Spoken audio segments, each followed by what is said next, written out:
Hey everybody, Ben for the Better Podcast, and welcome to Blood Bowl 2025 Team Guides. We're going through every team in Blood Bowl Season 3. We're having a look at the changes, we're having a look at the players, and we're having a look at which roster you can run if you go to the shops and pick up a box. Right, Vampires probably got the best glow up of all teams in the last edition of Blood Bowl. They are very fun, they are very interesting, and in this edition, I think they actually got a little bit better.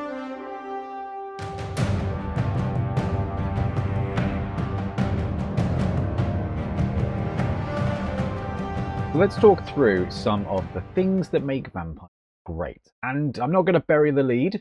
Hypnogaze, which is a huge part of this team, did get worse. But I think the overall vibe of this team got better. And I think there's some skill ups and there's some stuff and there's some potential that can make Vampires egregious, I think, for sure. So, Vampire team, you can get 0 to 8 rerolls for 60k. They're definitely tier 1. They can have an apothecary, which is very useful for a team whose star players already have regeneration. They've got Masters of Undeath and Sylvanian Spotlight. Sylvanian Spotlight being the rule that helps them pick which inducements and star players they can take. Masters of Undeath is the classic kill a guy, get a guy. If a team you are playing against dies, if a player on the opponent's team dies who's strength 4 and doesn't have stunt, who's strength 4 or less and doesn't have stunty, you get a lineman, and I believe you can hire that lineman at the end of the game. So, it's pretty cool. It's very cool. You just get free thralls when you kill things, and this roster's got some players that can definitely kill things.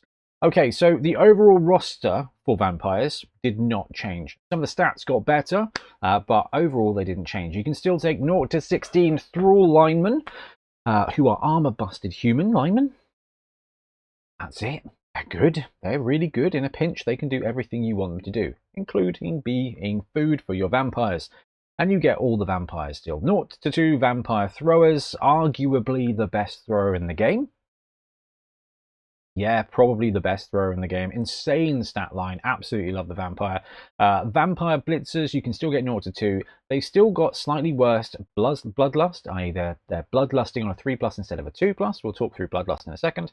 But they come with Juggernaut, they're still strength 4, they're still edge 2+, and there's a little skill out there called Break Tackle that makes them insanely dominant. The Vampire Blitzer is about to shine, I think, in this edition.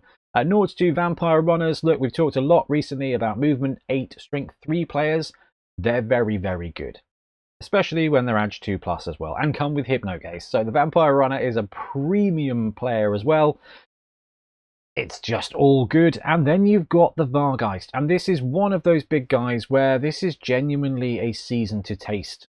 Like, taking all of your vampire positionals is a risky proposition, and the Vargeist is the riskiest of all. He's got a bit of loner and he's very hungry too. So while it's wonderful to have a bit of claws, a bit of frenzy, and a bit of strength 5, it's going to cost you in consistency sometimes.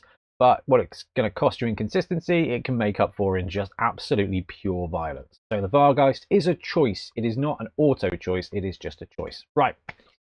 Let's talk through Bloodlust and let's talk through Hypnogaze, because they are very important to vampire players. So the first is Bloodlust. Let's go with Bloodlust. The vampires, including the Vargeist, all have Bloodlust. The Vampire Thrower and the Vampire Runner have Bloodlust 2+. The Blitzer and the Vargeist have Bloodlust 3+. Now, this means when you activate them, you have to take a Bloodlust test. And you get to add +1 if you're blocking or blitzing. So as long as your Blitzer or Vargeist are actually going to be attacking somebody, you get it on a 2+. If you fail the roll, at the end of your Vampire's activation, you need to bite a Thrall. If you don't bite a Thrall, you become distracted, you lose all your tackle zones. If you've got the ball, you drop the ball, and it's a turnover. But it is also an option, and this is something that was wicked in the last edition, is with your vampires, you can activate your Vargeist last.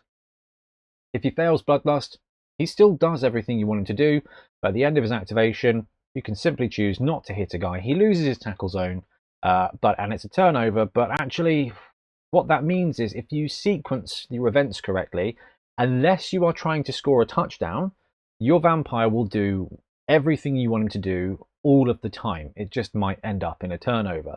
The big one here is that when you bloodlust, you will drop the ball if you fail your bloodlust roll. So if you've got a vampire runner who bloodlusts into the end zone, you better have a thrall there for them to bite. If they bite the thrall, it goes straight to injury roll for them, so that thrall is going to be stunned, is going to be KO'd, at worst, KO'd or badly hurt, but it means your vampire is okay. So you've got to plan out brilliantly your thralls and balancing that bloodlust risk. It's really cool, it's a really thematic roster, and it's fine as long as you don't roll ones.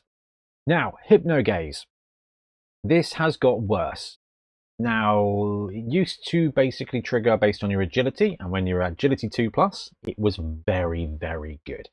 What Hypnogaze is instead of blocking, instead of blitzing, basically it's a different type of a movement action, but at the end of it, you can pick a player you are marking and roll a Hypnogaze test, and if it succeeds, they become distracted. Your target becomes distracted. Now, what that's amazing for is clearing off the sides of cages or unmarking some of your players. Like, if you've got a ball carrier and you don't want to risk the dodge, you can try and Hypnogaze with one of your other vampires. Now it's only going to trigger on a 3+, but still, that's a 3+ with no downside at all. Then your vampire wouldn't even need to make a dodge roll.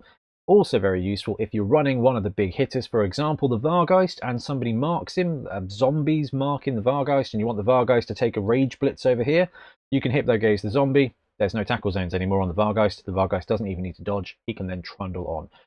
Hypnogaze is such a useful part of what this roster does, and it did get worse on a 3+, which is a bit sucky, but actually it probably needed to be because it could be very, very, very potent. And let's face it, everything else you're doing with a vampire just works on a 2+. So overall, I think it's okay. All right, so let's kick off with the Thrall Lineman. Look, 40k, movement 6, strength 3, edge 3+, passing 4+, armor 8+ is perfectly fine. There are much better linemen out there who are much more expensive. There are better linemen out there who are only a little bit more expensive, i.e. Amazons, because that's that stat line with dodge, which would be a 30k skill. So Amazon's got it good, but the Thralls can do everything you need them to do. And in this edition, you've also got the option of secure the ball. So a Thrall with movement 6, if you want to pick up the ball on a 2+ and there's no one within 2 squares of the ball, they can take that secure the ball action. But realistically, the Thralls are here to do 2 things. And it's both the same thing, which is make your vampires look good. They're food and they are roadblocks for your opponent. They are there to just be in the way so that your vampires can operate really well, and they are the ultimate sacrificial linemen. They are the ultimate sacrificial linemen. Your guys are going to be sacrificing them, and your opponent is going to be sacrificing them. So when it comes to Thralls, it's probably best to bring a couple of spares. So, a 40k bargain, their skill, I am food, i.e. it's not really a skill, but that's what they're there for. Skill-wise, they get general and they get, double check, yeah, agility and strength for a secondary.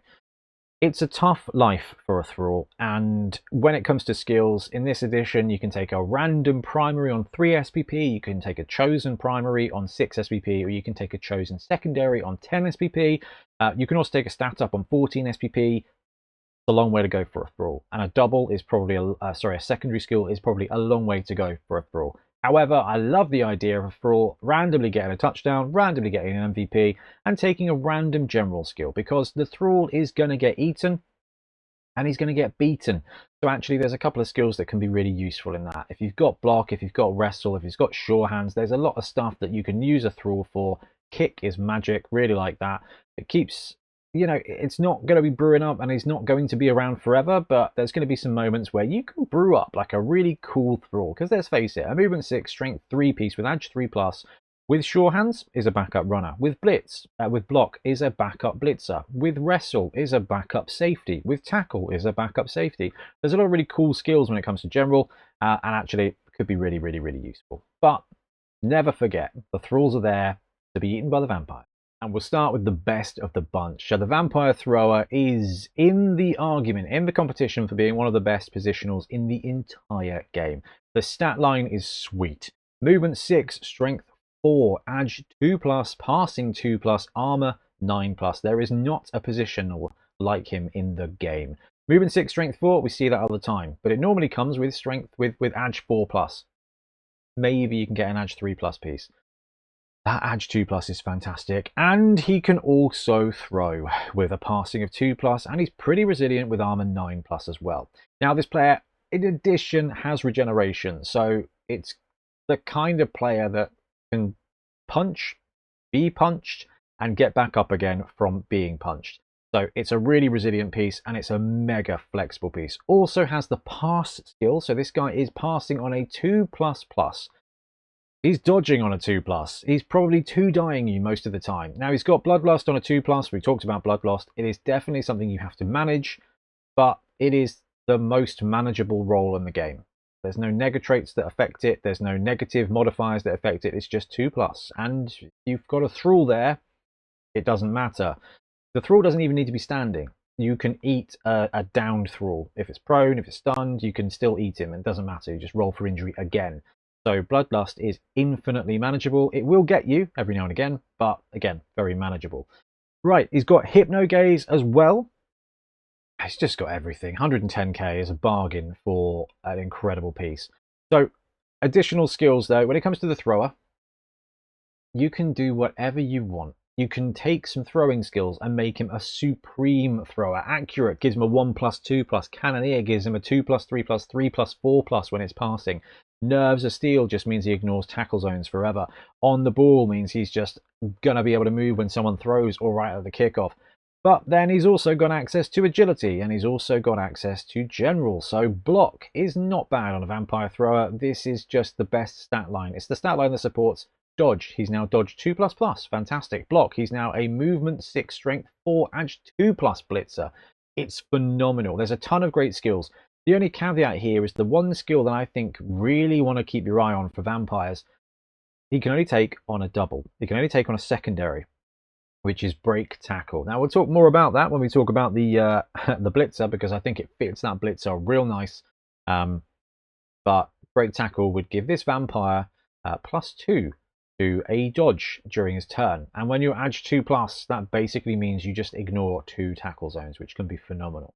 Now 14 SPP can get you a stat up, and a movement 7 thrower sounds fantastic. A strength 5 thrower is Count Luther. An edge 1+ thrower, it's just filth. So have in mind the fact that your vampire thrower may be a really good candidate for a stat up, because I don't know if any of it is bad. The thrower is just outrageously good, and I just put him on the pitch. You'll be better for it. Alright, so the Vampire Blitzer. In the last edition, the Vampire Blitzer was a bit of a liability. He was the 5th vampire you added. And sometimes you kind of thought to yourself, I might want the Vargeist instead. Is an interesting one. This edition, I think there's some fun here to be had. So the Vampire Blitzer has the same stat line as the thrower with worse passing. So movement 6, strength 4, edge 2+, passing 4+. Let me just double check that. He doesn't have better passing. No. He's got passing 4+, armor 9+. He's 110k again. He's got bloodlust 3+, so he's more bloodlusty. But if you're blitzing with him or if you're blocking with him, you get +1 to the roll, so it's 2+ anyway. So as long as your vampire blitzer is fighting or trying to fight, it's going to be activating the same spec as your runner or your thrower. Hypno Gaze, the same. Regeneration, the same. But this guy comes with Juggernaut, which is, you know, it's fine sometimes. But there's some stuff here that makes this Vampire Blitzer a terrifying, the most linebacker of linebackers here, okay? So straight out of the box, he's all right. As long as you're blitzing with him, he's a 3rd good statted vampire that just can't throw as well. And that's all right. But as he develops, he's got access to agility, so you can give him dodge. He's got access to general, so you can give him block. And he's got access to strength, so you can give him break tackle, mighty blow, all the good stuff that you want to do. Now, the way I see vampires playing out in this edition, the thrower, probably one of them is going to be a runner, one of them is going to be a thrower.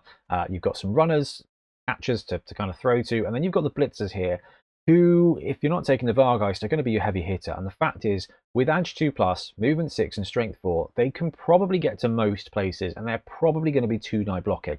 Now, they don't start with block, but they do start with Juggernaut. So you can turn that both down into a push, which makes them more reliable. Now, basically, they're going to get in places. They're going to get in the way. And that's where any of those skills becomes really potent. And break tackle, I think, is going to be very popular on these blitzers. Everything we just said about the thrower is true when it comes to stat ups, whatever. Break tackle here. 6 SPP. This guy is edge 0+, dodging. That is into 2 tackle zones on a 2+. That is into 3 tackle zones on a 3+. So this guy can just walk into a cage on a 3+, and you've got potential to get block, you've got potential to get dodge. But if you take break tackle, he's 2+ into the open, he's 2+ into 1 tackle zone, he's 2+ into 2 tackle zones, he's 3+ into 3 tackle zones.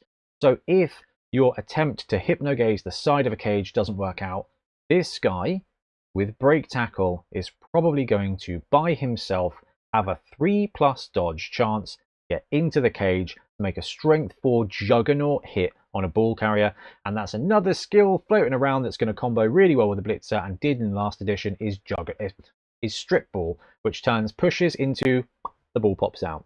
So you take your vampire blitzer and you make a hit with him, and you added strip ball. That's a push, ball comes out. There's 2 pushes, ball comes out. That's a dodge, ball comes out. That's a pow, ball comes out. It is potent.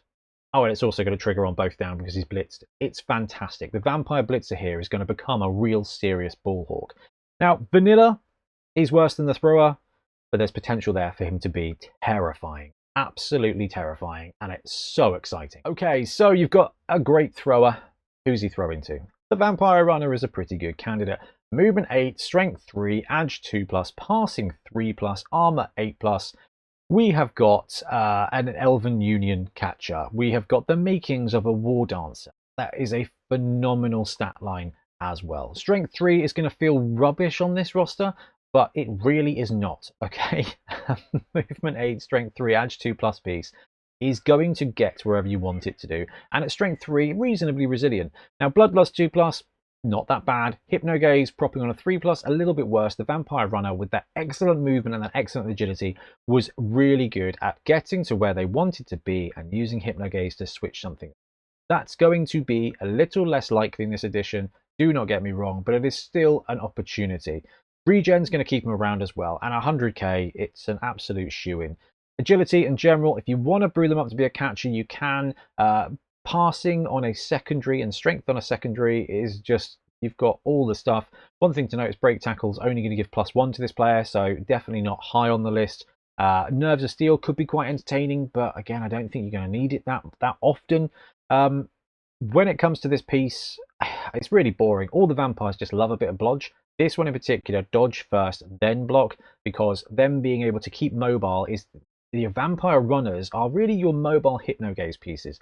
And in that regard, they did in fact get a little bit worse, marginally, but they're still able to do that. So your runner not only is a movement 8 scoring threat with great agility, the fastest hypnogaze caddy. So your vampire runners are going to be able to enable your other players, whether it's the thrower to do shenanigans, whether it's the juggernaut to murder stuff, whether it's the Vargeist to become free and again murder stuff. The vampire runners are a real beautiful piece of toolkit here. I love the stat line.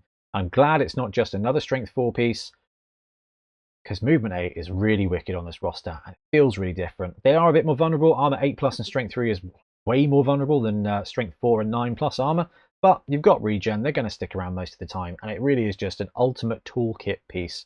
Love the vampire runner. So this is a wicked big guy. Movement 5, strength 5, edge 4+. Passing 6+, armor 10+, 150k is a very expensive piece. Bloodlust 3+ is a problem when he's walking around. Better than wild animal, but still 3+. 2+ when blocking or blitzing is very useful. Claws is going to mean that when you hit, and you actually hit, 8+ is just going to break every armor basically for the whole game, except Iron Hard Skin. Frenzy is going to mean you're going to get a chance to hit twice, and if you've got a couple of supports, you can turn this Vargeist into a 6-die Frenzy Blitz murder face. It's wicked. It can hit like an absolute ton. It does, however, have Loner 4+, and this is the ultimate drawback of the Vargeist, is that if you mess up that block, that 4+ Loner will absolutely kill you.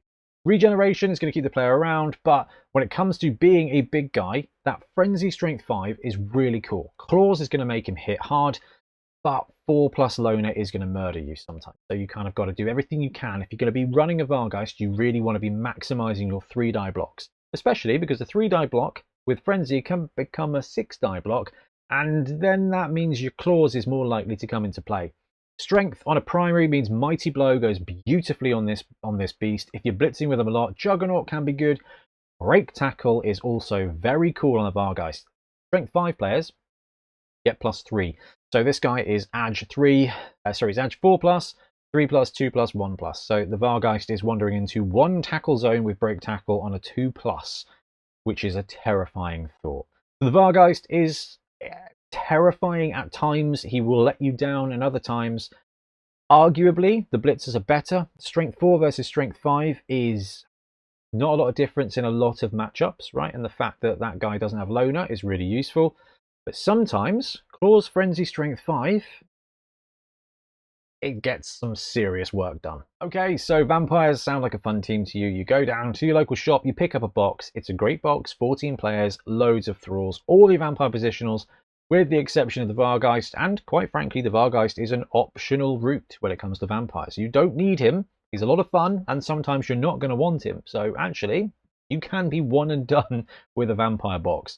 So to get a taste of vampires, this would be, I think, a really good one to use out of the box. 7 thralls, 2 vampire throwers, 1 blitzer, 2 runners, 3 rerolls, comes to 990k.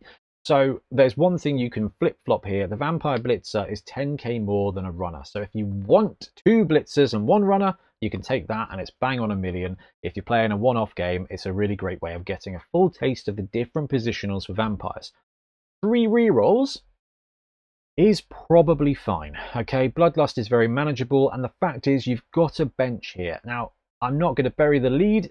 When it comes to vampires, you're going to lose thralls. So 12-man roster is potentially not as much as you want. But if you want to get the vampires to the pitch, I think this is a great roster to try them out. And then you can go, actually, I'm not going to take the vampire blitz at the beginning. I'm going to have 3 extra thralls instead, or an extra thrall and an extra reroll. You can kind of balance it to your taste, and we'll go through the different vampire rosters when we go through starting rosters. But for now, you've picked up a vampire box, you've got all the pieces. This is going to get them to the pitch, and you are going to start to learn, and I promise you, you will get the full vampire experience running this roster. All right, so vampires. There is one thing we've not talked about that is very useful when it comes to vamps, and that's the pro skill. So the pro skill allows you to re-roll a dice. If you don't like the result of that dice, you can go, I got pro, and pick that dice, and on a 3+, I can re-roll it. If that fails, you can't re-roll it using a team re-roll, but what that does mean is that there's going to be times where you've got a free re-roll. So, Bloodlust and pro combos nicely. Pro cannot be used if you're distracted, but the way it works is you activate a player, that player is no longer distracted because they've been activated. Then they roll Bloodlust. So if you've got pro on a vampire, it is the ultimate utilitarian skill, and I wanted to talk about it here because it affects all of the vampires, all of them. It's just great. It's going to give you that chance to activate Bloodlust, and if it goes wrong, you've got pro to re-roll it. If you don't have dodge and you fail a dodge, you've got pro on a 3+, you can re-roll it. If you've made a 2-die block and you've got a push and another push on a pro, you can just re-roll one of the pushes and maybe you'll get a POW. Pro is the ultimate useful skill, and when it comes to vampires, it's definitely one you want to consider. Block, dodge, they're up there. They're also elite skills, but pro heavy on vampires is going to keep your vampires doing the things they want to do, and with those stat lines, just playing Blood Bowl is more than enough for vampires. Love this roster. I love what Games Workshop did with the team. I love the one box. I think this is a wicked way to play Blood Bowl. It can be challenging and it can hurt you, but it can also hurt your opponent in a quite violent and visceral way, which is very cool. And I very much look forward to seeing the kind of bruise that people have for the Juggernaut guy. There's going to be some guys, there's going to be some jugs turning up being horrific with a cheeky bit of break tackle, strip ball. Oh my god, that's just awful. Hypno gaze, 2+ dodge into the cage, 2-die hit, the ball's coming out. Absolute filth. I can't wait to see it on the pitch. Anyway, let me know what you think in the comments below, and we'll be back soon with more Blood Bowl content. Happy blocking.